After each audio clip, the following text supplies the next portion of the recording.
Hey everybody, c'est Samy, j'espère que vous allez bien, parce que moi ça va très bien. Parce que oui, aujourd'hui on se retrouve pour une nouvelle vidéo dans laquelle nous allons parler foot, la première vidéo de cette chaîne YouTube. Dans cette vidéo, nous allons parler plus particulièrement du Paris Saint-Germain, et notamment nous allons nous poser la question: quel numéro 10 doit recruter Paris pour jouer dans le fameux 4-2-3-1 de Mauricio Pochettino? En tout cas, trêve de bavardage, commençons.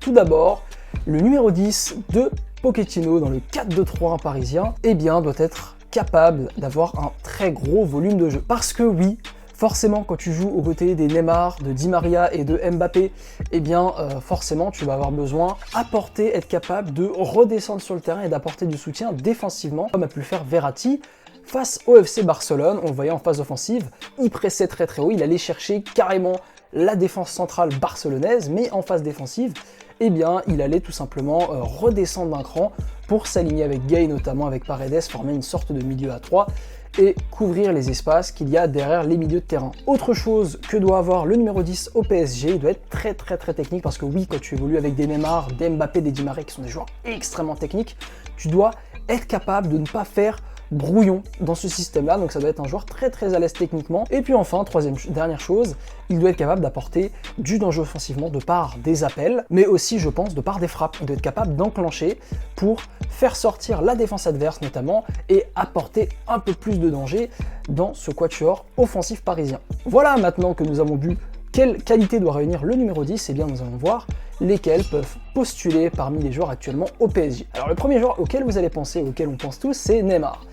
Neymar, il a la qualité technique, sans aucun doute, il peut évoluer numéro 10, notamment depuis son changement de style de jeu au PSG. Aujourd'hui, c'est un véritable meneur de jeu. Il réunit la plupart des qualités, il apporte offensivement, il a une super qualité de passe, une très bonne vision de jeu. Maintenant, on sait que le génie brésilien n'est pas celui qui va faire le plus d'efforts sur le terrain, et comme je vous ai dit, quand tu es avec des Di Maria, des Mbappé, eh bien tu dois être capable de revenir et d'apporter défensivement. De plus, pour enclencher ce premier pressing face à la défense centrale adverse, eh bien Neymar n'est pas non plus le joueur idéal pour faire ceci. Nous amenons à la deuxième option au PSG, qui est Marco Verratti, et qui est celle en général préférée par Mauricio Pochettino. En effet, ayant déjà joué en 10 avec Pochettino, ces matchs témoignent de son abattage au milieu de terrain. Il court partout, Verratti, on se demande vraiment comment il fait pour ne pas cracher ses poumons au bout de 70 minutes. Il construit aussi, techniquement, il est extrêmement à l'aise.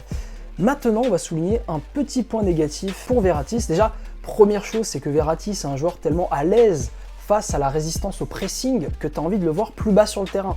Tu as envie de le voir au contact de la défense centrale, sans oublier qu'il a une plutôt bonne qualité de tacle quand il décide de ne pas prendre de jaune. Donc c'est un joueur qu'on préfère avoir moins haut sur le terrain.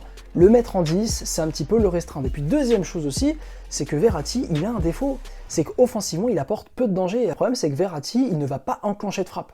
Il va pas faire avancer les défenseurs. Verratti, on va dire, il remplit presque tous les critères, mais il faut un milieu qui ait à la fois les qualités de Verratti, mais qui a aussi une qualité offensive intrinsèque. Voilà, c'est pour ça que personnellement, je préconiserais le recrutement d'un numéro 10 pour permettre à Verratti de reculer dans cette composition de départ et pour ajouter une arme offensive à ce quatuor d'attaque. On va passer à la troisième partie de la vidéo, à ma shortlist personnelle, les joueurs que j'aimerais bien voir en numéro 10 au PSG. Alors déjà, pas de Bruno Fernandes, pas de De Bruyne, voilà, ça va pas être possible, année Covid, sans oublier que le PSG n'investit plus beaucoup d'argent ces dernières années, donc ça va être très compliqué. On va essayer de chercher vraiment des cibles, de bonnes affaires. Alors, premier joueur qu'on a vu pas mal circuler, qui a failli venir au PSG cet hiver, c'est Dele Alli. Alors ce joueur a été mis au placard depuis pas mal de temps par José Mourinho. Il a évolué anciennement sous Pochettino en tant que numéro 10, il était son choix à Tottenham, et d'ailleurs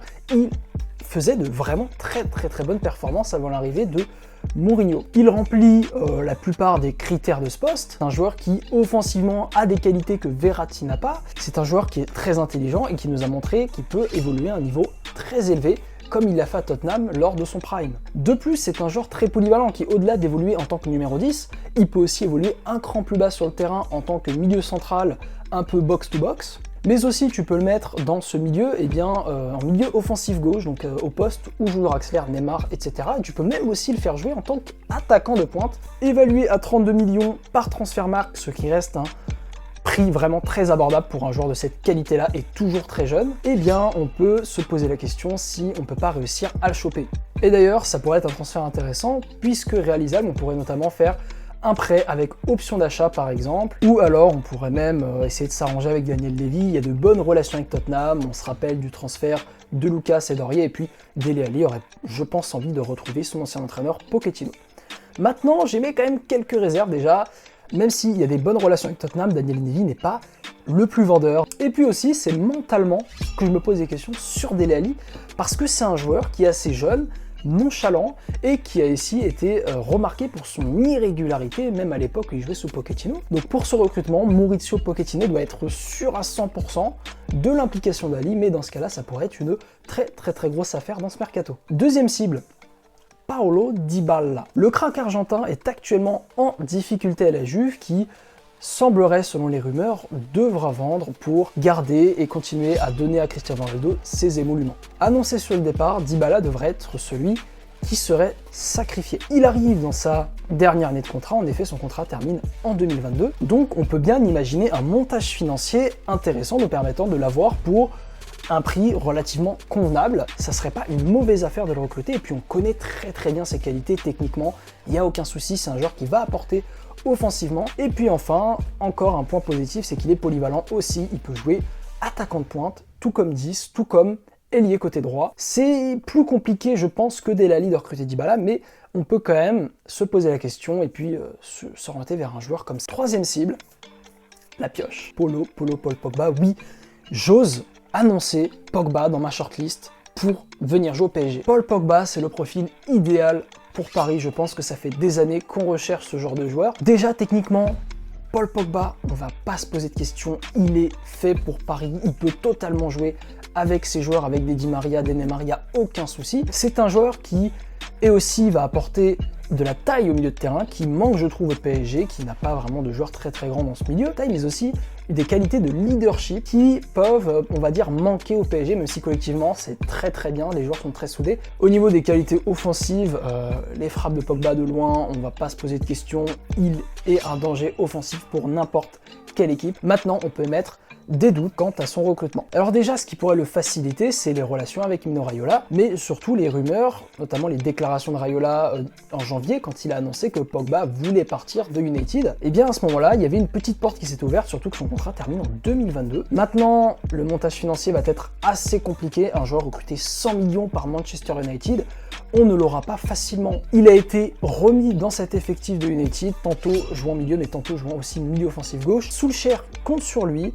Donc ça rend plus difficile ce transfert et beaucoup moins probable. Je pense que c'est le transfert le moins probable des joueurs que j'ai cités juste avant. Mais encore faudrait-il que Pogba veuille revenir en Ligue 1, ce qui n'est pas sûr. Enfin, on va arriver au quatrième joueur qui pourrait être recruté par le PSG, c'est Memphis Depay. Memphis Depay, il joue en Ligue 1 actuellement à Lyon et c'est sa dernière année de contrat. Il n'y a encore aucune officialisation quant à quel club il va aller, donc pourquoi on ne s'alignerait pas sur ce joueur? Il est capable de jouer 10, c'est pas son poste principal, mais il peut très bien le faire. Et je pense qu'il s'intégrerait bien dans l'effectif parisien. Maintenant, quand tu as un joueur qui est pisté depuis pas mal de temps par le FC Barcelone, qui va être aussi pisté par d'autres grands clubs, est-ce qu'il a envie de rester en Ligue 1? Est-ce qu'il a envie de venir au PSG? Je suis pas sûr.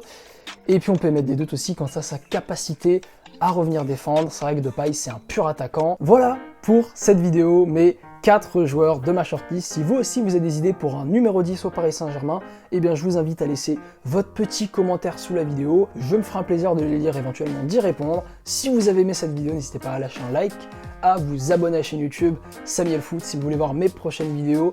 En tout cas les amis, je vous dis à la prochaine. Ciao.